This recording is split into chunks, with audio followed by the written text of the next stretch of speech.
Quería comenzar esta reflexión con un pequeño relato que se ancla en la historia, pero no sabemos si es real, verdadero, o es solo una tradición. Pero me parece importante traerlo hoy. Cuenta la historia que había en un poblado pequeñito, un pueblo chiquito, había un lugar donde se realizaban las actividades más importantes y era la plaza del pueblo. Y a ese lugar le gustaba ir a los chicos porque allí tenían árboles y juegos y, bueno, se divertían en la plaza. Y un día los chicos estaban jugando allí en la plaza y empezó a juntarse gente en un lugar de la plaza y cada vez más gente.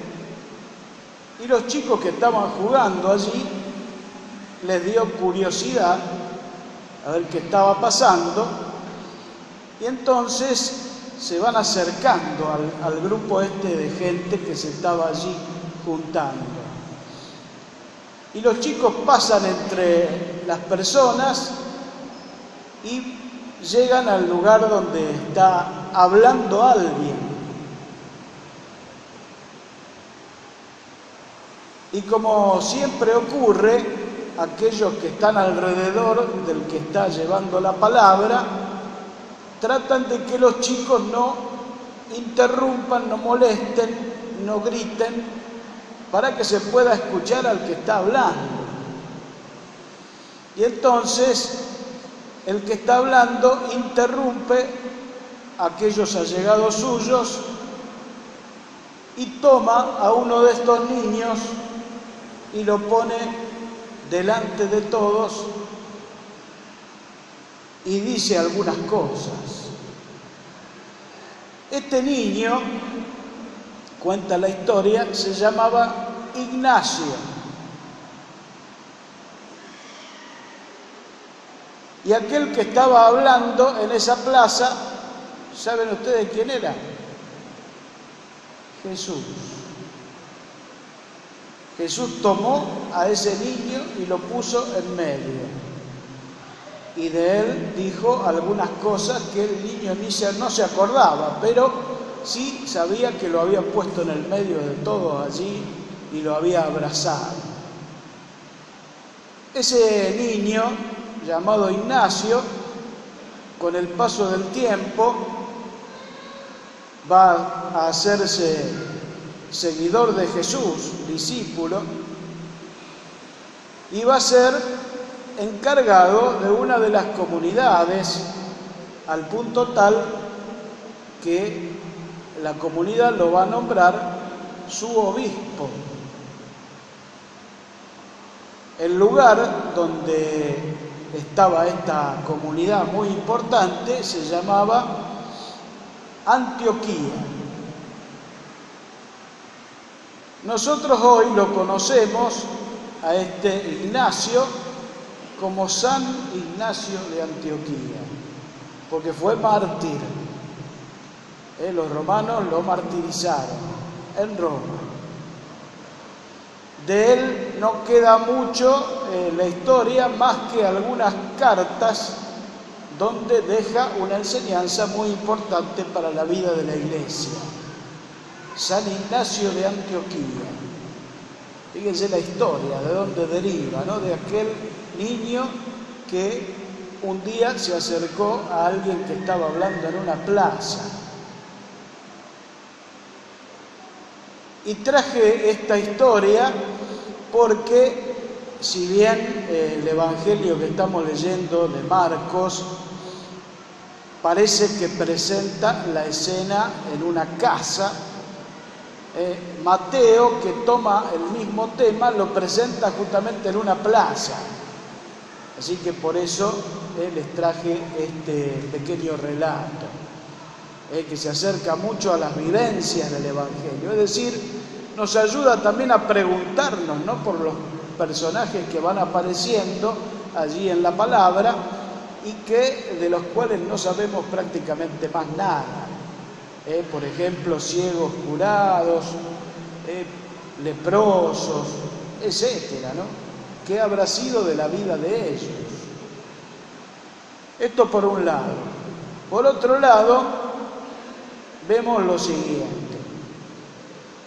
Si recuerdan lo que tuvieron la semana pasada, Jesús estaba en el extranjero, en el norte, bien al norte, un lugar llamado Cesarea de Filipo, en tierra extranjera, y desde allí decide comenzar su camino hacia Jerusalén.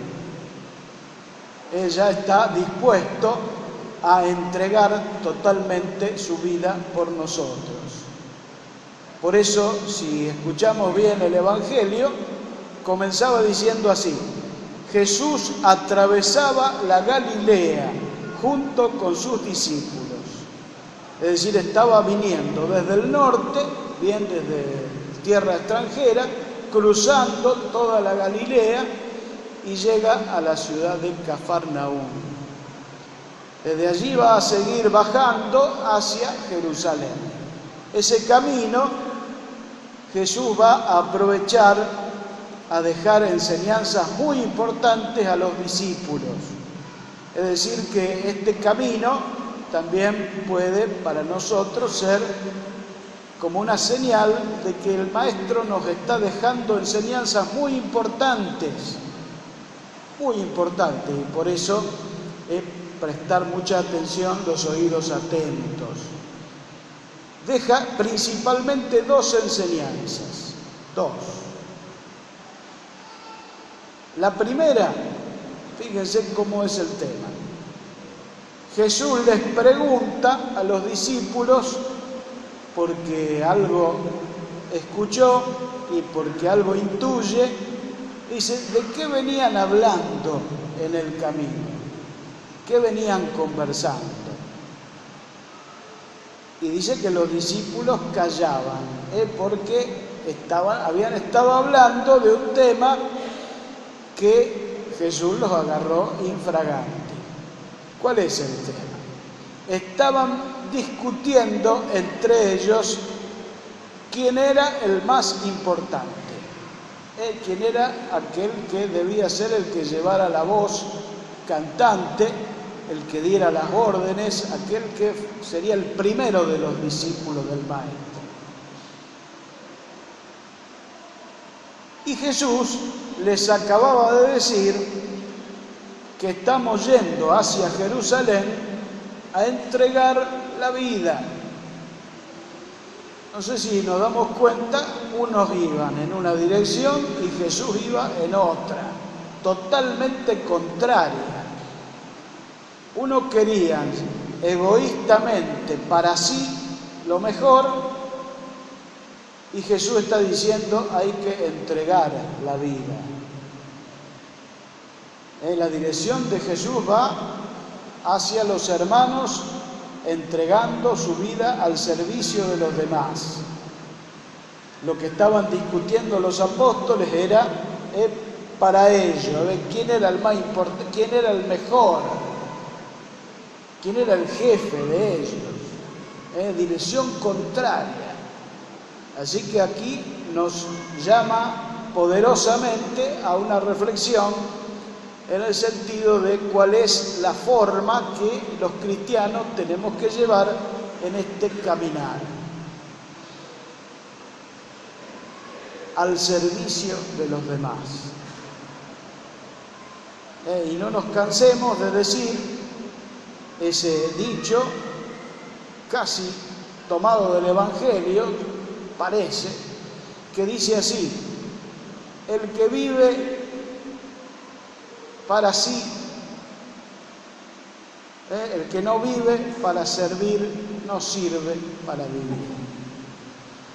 el que vive para sí no sirve, sino que el que está al servicio es aquel que sirve a los demás y su vida tiene sentido. Esta es la gran enseñanza del Evangelio. Y la segunda enseñanza, que no es menos importante que la primera, es esto que Jesús hace ese signo con un niño, pero les está diciendo a los discípulos que aquellos que para el mundo son insignificantes, para los discípulos de Jesús son muy importantes. Les dijo: el que recibe a uno de estos pequeños en mi nombre, me recibe a mí. Y el que me recibe no es a mí al que recibe, sino a aquel que me ha enviado. Y pone un acento muy fuerte en aquellos que son los niños, privilegiados del Señor. Por eso, si ustedes prestan atención a la iglesia, su estilo de caminar, sus formas, sobre todo de estos últimos siglos, van a descubrir que el acento de la pastoral, de todo el trabajo de la iglesia, está puesto en el servicio a los niños. Y este es un ejemplo, aquí este templo hoy lleno de niños. Cómo sus mejores agentes de la iglesia están trabajando, sirviendo a los más pequeños. Y hoy en esta celebración, estos niños van a recibir el libro de la palabra, para que desde ya tengan esa oportunidad de acercarse a Dios, que nos habla allí y que nos está diciendo muchas cosas. Por eso es una celebración importante. Por eso repetimos, las dos enseñanzas son fuertes. La primera es que Jesús viene a entregar la vida en el servicio a los demás. Y nosotros tenemos que aprender allí. No somos el centro del mundo. El centro es Jesús. El centro son los hermanos. El servicio a los demás. Es el amor. Y en segundo lugar, el acento puesto del caminar de la iglesia va hacia aquellos que son los niños. Porque en tiempos de Jesús los niños no eran importantes, no se los consideraba, es más, eran casi un estorbo, hasta llegar a la edad de la adultez. Así que tengamos en cuenta que aquí hay un cambio muy importante. La iglesia lo tiene muy claro desde San Pío X para acá, estamos hablando principios del siglo pasado, donde Pío X pone la comunión de los niños, el catecismo, la comunión frecuente. Entonces desde allí, desde estas enseñanzas, la iglesia ha ido cada vez más poniendo el acento en la pastoral, en los niños. Y en estos tiempos donde la niñez está muy desprotegida en nuestra patria y en el mundo. Así que miramos con atención el Evangelio de hoy y sus enseñanzas. Bueno, nos ponemos de pie. Creo